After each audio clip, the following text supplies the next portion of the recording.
सांसों में भरी हवा, जोड़ों में दर्द बढ़ा, धब्बे जो हो दांतों में तो समझो फ्लोरोसिस है हुआ, धब्बे जो हो दांतों में तो समझो फ्लोरोसिस है हुआ। आओ चले हम तुम संग, लड़ने फ्लोरोसिस से जंग, ताकि बीमारी ना कर पाए जीवन के फीके रंग, ताकि बीमारी ना कर पाए जीवन के फीके रंग। फ्लोरोसिस से जंग है लड़नी, फ्लोरोसिस से जंग, फ्लोरोसिस से जंग है लड़नी, फ्लोरोसिस से जंग। अल्फाजे में वाक्य संग, फ्लोरोसिस से जंग, अल्फाजे में वाक्य संग, फ्लोरोसिस से जंग, अल्फाजे में वाक्य संग, फ्लोरोसिस से जंग, अल्फाजे में वाक्य संग, फ्लोरोसिस से जंग, अल्फाजे में वाक्य संग, फ्लोरोसिस से जंग।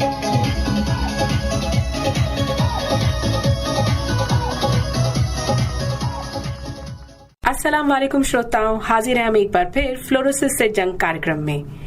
श्रोताओं, पिछले कार्यक्रम में आपने जाना कि दांतों पर दाग धब्बे, जोड़ों में हवा भरना, हड्डियों का टेढ़ापन, ये सभी फ्लोरोसिस के लक्षण हैं। अगर आपको इसमें से कोई भी लक्षण है तो आपको तुरंत डॉक्टरी जांच करानी चाहिए। तो आज फिर ललित जी हम कार्यक्रम फ्लोरोसिस से जंग में हमारे साथ स्टूडियो में मौजूद हैं। तो स्वागत है ललित जी आपका। धन्यवाद सोनिया जी। तो ललित जी आज हमें और क्या नया बताएंगे? हम जानते हैं ललित जी से कि फ्लोरोसिस क्या है, और ललित जी हम अक्सर ये सुनते हैं कि पानी में कुछ हद तक फ्लोराइड होना सही भी है, तो इस बारे में आप क्या कहेंगे? ये बात सही है कि पानी में थोड़ी सी क्वांटिटी फ्लोराइड की होनी चाहिए, क्योंकि जब ये थोड़ी सी मात्रा में होता है तो ये हमारी हड्डियों के बनने में सहायक होता है।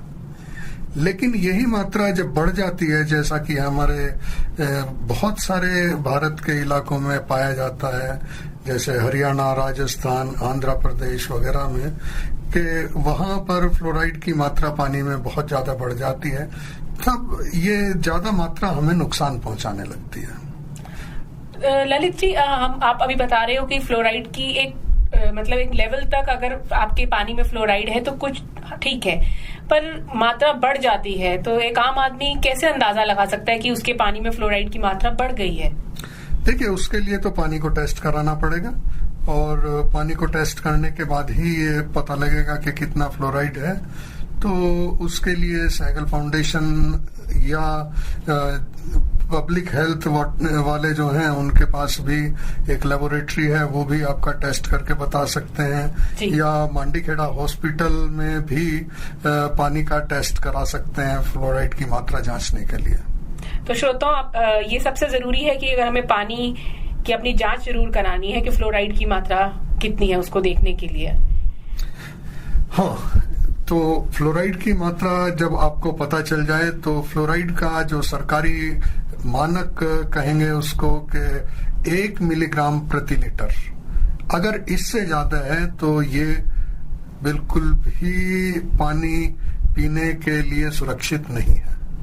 तो अगर इससे ज्यादा फ्लोराइड की मात्रा पानी में है तो हमें इस पानी को पीने से बचना चाहिए, या उसका कुछ और निवारण करना चाहिए, या फिर हमें अपने आहार विहार में कुछ इस तरह के बदलाव करने चाहिए कि उससे हमें फ्लोरोसिस ना हो। जैसे आप अभी कह रहे हैं कि कुछ और निवारण करना चाहिए, तो जैसे आपने पिछले एपिसोड में हमें बताया था कि बरसात का पानी भी जमा करके पिया जा सकता है। हाँ, तो इसमें क्या होता है कि बरसात का जो पानी होता है उसमें बिल्कुल भी फ्लोराइड नहीं होता, वो पानी बिल्कुल शुद्ध होता है। तो उस बरसात के पानी को अगर छत से आप छत साफ सुथरी है, उस पानी को इकट्ठा कर लेते हैं, उस पानी को नॉर्मल पानी में अगर मिक्स कर देंगे तो उस पानी में फ्लोराइड की मात्रा कम हो जाएगी, और जब वो कम मात्रा वाला पानी पिएंगे आप तो उससे फिर आपको जो फ्लोराइड की समस्याएं हैं वो नहीं होंगी। एक सवाल और जहन में आ रहा था कि बाजार में जो बोतल बंद पानी है, जैसे बिकता है, जो बोतल 10 रुपए या 20 रुपए में बिकती है, उसमें होता है फ्लोराइड का? वो पानी सुरक्षित है? अगर किसी को मालूम चल गया है कि उसके पानी में फ्लोराइड का स्तर ज्यादा है तो वो कुछ दिन अगर बाजार का बोतल बंद पानी पी लेते तो वो कितना सुरक्षित है? देखिए, फ्लोराइड के लिहाज से तो कह सकते हैं कि वो सुरक्षित है, क्योंकि उसमें फ्लोराइड की मात्रा नहीं होती या बहुत ही कम होती है।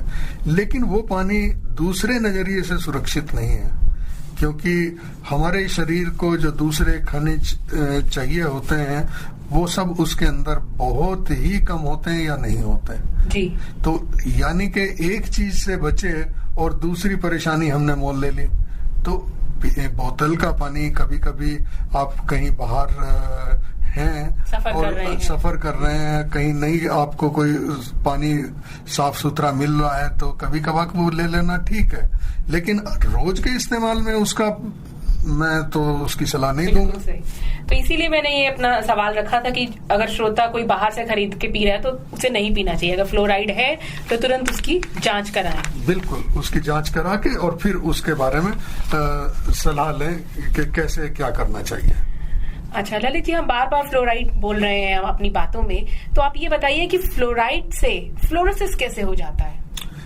देखिए, फ्लोराइड एक ऐसा तत्व है जो हमारे शरीर में जब जाता है तो वो फिर हमें परेशान करता है, क्योंकि पहले ये जो हमारा पेट में पचाने की क्रिया होती है उस क्रिया के बीच में जाता है, वहां अगर उसको कैल्शियम मिल जाता है तो वो कैल्शियम के साथ जोड़ी बना लेता है और फिर उसके बाद वो निष्क्रिय हो जाता है। लेकिन अगर वहां उसको कैल्शियम नहीं मिलता तो वो वहां से हमारे जो खून है उसमें पहुंचता है, और जब खून में पहुंचता है तो फिर ये खून में फ्लोराइड का लेवल बढ़ने से बहुत सारी समस्याएं पैदा करता है जी। जैसे कि सबसे पहले तो हमारा जो पाचन क्रिया है उसको बाधित करता है, तो हमारा हाजमा जो है वो ठीक नहीं होता और हाजमे से संबंधित और बहुत सारी समस्याएं पैदा हो जाती हैं। उसके बाद खून से जब ये हमारे मांसपेशियों में जाता है तो मांसपेशियों में कैल्शियम होता है और वो वहां पे कैल्शियम के साथ रिएक्ट करके और मांसपेशियों में अकड़न पैदा करता है। तो उसकी वजह से हमारे जो जोड़ होते हैं वो उतने फ्लेक्सिबल नहीं रहते और उनमें दर्द होना शुरू हो जाता है, सूजन आ जाती है। तो जोड़ों का दर्द और उसमें जो हम यहाँ आम भाषा में हवा भरना बोलते हैं वो मांसपेशियों में फ्लोराइड का आना होता है। उसके बाद भी अगर मान लिया फ्लोराइड आप पानी फ्लोराइड वाला पीते जा रहे हैं तो शरीर में फ्लोराइड और आता जा रहा है, तो उससे क्या होगा कि फिर वो हड्डियों में जाने लगेगा, क्योंकि हड्डियों में कैल्शियम होता है। तो हड्डियों में जाके फिर वो वहां पे कैल्शियम के साथ अपनी जोड़ी बनाता है, और जब हड्डियों में कैल्शियम के साथ उसका असर शुरू होता है तो उससे हड्डियां टेढ़े होने शुरू हो जाती हैं, हड्डियां कमजोर पड़नी शुरू हो जाती हैं, हड्डियां बहुत ही कड़ी सख्त हो जाती हैं। और कई बार ये होता है कि हड्डियों के जो जोड़ होते हैं जैसे घुटने का है, कोहनी का है या उंगलियों के जोड़ हैं, वहां पर इसका जमाव होना शुरू हो जाता है। जब ये जोड़ों में जमता है तो जोड़ों के जो मूवमेंट हैं वो ठीक से नहीं हो पाते, तो जोड़ जो है अपना काम पूरा नहीं करते, जोड़ जाम होने लगते हैं। तो इस तरह की समस्याएं ये पैदा करता है। तो मुझे तो ऐसे लग रहा है कि फ्लोराइड जो है एक शैतान बच्चे की तरह है जो हमारे पूरी बॉडी को फिर नुकसान पहुंचाना। बिल्कुल, ये जहां भी पहुंचता है वहां नुकसान पहुंचाता है। तो इसको तो जितना जल्दी हम रोक सकें रोक लेना चाहिए। या तो हम पहले अपने पानी को ही ऐसा कर लें कि उसमें फ्लोराइड ना हो, क्योंकि ये शैतान बच्चा अगर पानी में है तो हमारे शरीर में जाएगा ही जाएगा।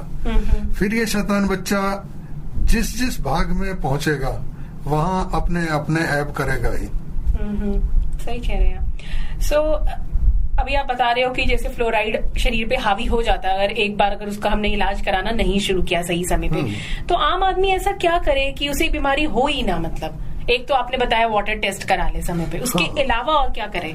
तो एक तो पानी की जांच कराएं और पानी से सुरक्षित पानी लेने की कोशिश करें। दूसरा, कुछ चीजें और भी हैं जो खाने में जिन चीजों में फ्लोराइड होता है उनसे बचें जी। जैसे कि चाय जो होती है उसमें काफी मात्रा में फ्लोराइड पाया जाता है, तो चाय का सेवन कम से कम करें।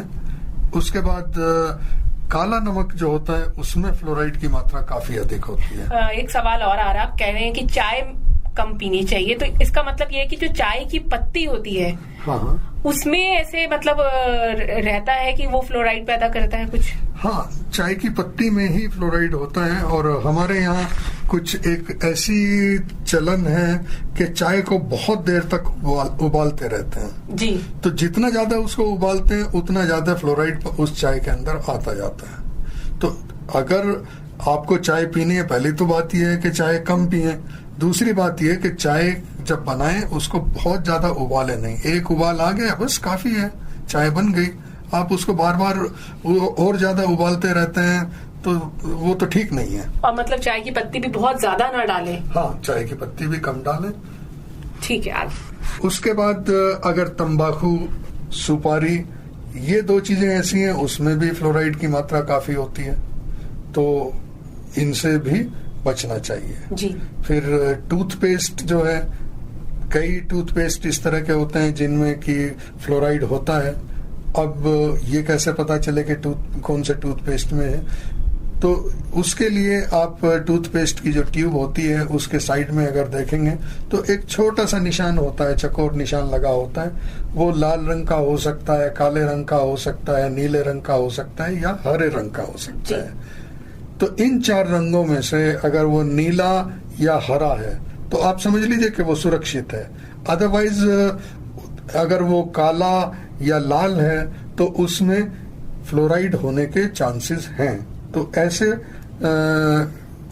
टूथपेस्ट का प्रयोग हमें अवॉइड करना चाहिए। जी।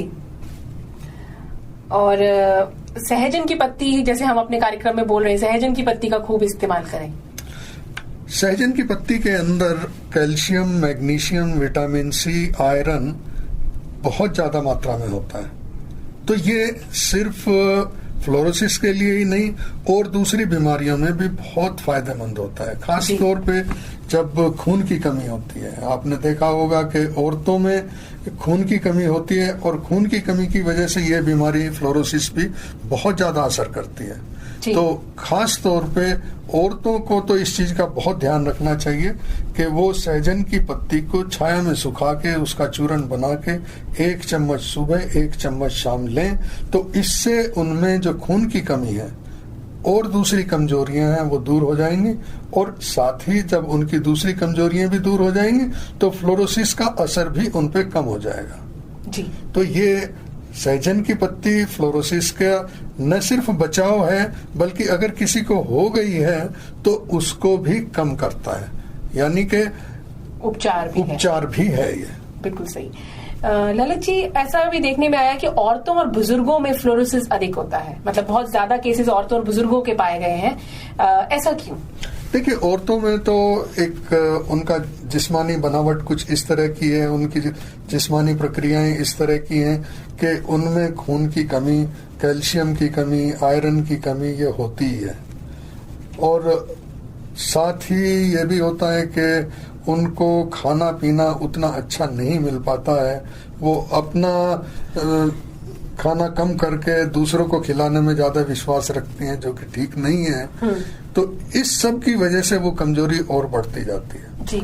और जब ये खून की कमी होती है, उनमें कैल्शियम की भी कमी होती है, क्योंकि गर्भावस्था में प्रसव के दौरान कैल्शियम का काफी उनको जरूरत होती है और उनको कोई स्पेशल अलग से तो दिया नहीं जाता। हालांकि हमारे जो हेल्थ डिपार्टमेंट है वो आयरन और कैल्शियम की गोलियां देते हैं, पर अक्सर ये देखा गया है कि औरतें उसको खाना पसंद नहीं करती हैं। तो इस वजह से उनमें जो कमी है तो इसलिए ये फ्लोराइड उनके ऊपर ज्यादा अटैक करता है। रही बात बुजुर्ग लोगों की, तो उसमें कारण ये है कि वो बहुत लंबे समय से फ्लोराइड वाला पानी पीते आ रहे हैं, क्योंकि जितना ज्यादा हम देर तक ये फ्लोराइड वाला पानी पीता जाएंगे उतना ज्यादा वो फ्लोराइड हमारे शरीर में इकट्ठा होता जाएगा और उसका असर उतना ज्यादा बढ़ता जाएगा जी। तो यही कारण है कि बुजुर्गों और महिलाओं में इनका ज्यादा पाया जाता है। और अक्सर हमारे मेवात में देखने में आया कि अगर किसी को फ्लोरोसिस होता है तो दर्द कम करने वाली दवाएं खा लेते हैं, तो वो कितना सुरक्षित है, मतलब किस हद तक उनको लेनी चाहिए वो दवाएं? हाँ, ये आमतौर पे देखा गया है कि वो हरे पत्ते वाली गोली लोग इस नाम से मेडिकल स्टोर पे जाके कहते हैं हरे पत्ते वाली गोली दे दो। मेडिकल स्टोर वाला जानता है कि दर्द की दवा देनी है और वो दे देता है और ये खा लेती है जी। ये दवा दर्द तो जरूर कम कर देती है कुछ टाइम के लिए, लेकिन ये दवा फ्लोरोसिस बीमारी के अंदर कुछ कमी करेगी ऐसा बिल्कुल नहीं है, बल्कि ये दवाएं हमारे शरीर को और नुकसान पहुंचाती हैं, क्योंकि हमारे दूसरे जो प्रक्रियाएं होती हैं हमारे शरीर के अंदर उनको बाधित करती हैं ये दवाएं, और उसकी वजह से फिर दूसरी समस्याएं आ सकती हैं। तो इस गोली के दर्द वाली के साइड इफेक्ट हैं, तो इसको मैं तो यही कहूंगा कि आप ना ही लें तो अच्छा है। कभी बहुत ही जरूरी है तो डॉक्टर की सलाह लेकर के कौन सी गोली उनको लेनी चाहिए तभी वो गोली खाएं। जी, ये बहुत अच्छा है कि डॉक्टर की सलाह के बिना दवा ना लें। जी। अभी हम फ्लोराइड की इतनी सारी बात कर रहे हैं कि फ्लोराइड होता है पानी में, तो कोई आप ऐसा तरीका बताइए कि पानी से फ्लोराइड अलग करने का क्या तरीका हो सकता है? देखिए, फ्लोराइड पानी से कम करने के जो तरीके हैं, कम करने के लिए जैसा हमने अभी बात की थी, एक तो बारिश के पानी को इस्तेमाल कर सकते हैं जी। इसके अलावा और कई टेक्निक हैं, जैसे आरओ सिस्टम है, वो फ्लोराइड कम करता है लेकिन बाकी चीजों को भी कम कर देता है, जिनकी हमें जरूरत है वो भी उससे निकल जाती हैं। तो ये अपने आप में बिल्कुल मतलब आवश्यक जो मिनरल्स हैं पानी से वो भी निकल जाते हैं, जो आवश्यक तत्व हमें हमारे शरीर को चाहिए वो भी निकल जाते हैं। तो ये एक बहुत बढ़िया तकनीक नहीं हुई। इसी तरह से और भी जो तकनीक हैं उनमें कहीं ना कहीं कोई ना कोई ऐसी कमी है जिसकी वजह से वो बहुत ज्यादा प्रचलित नहीं हुई है जी।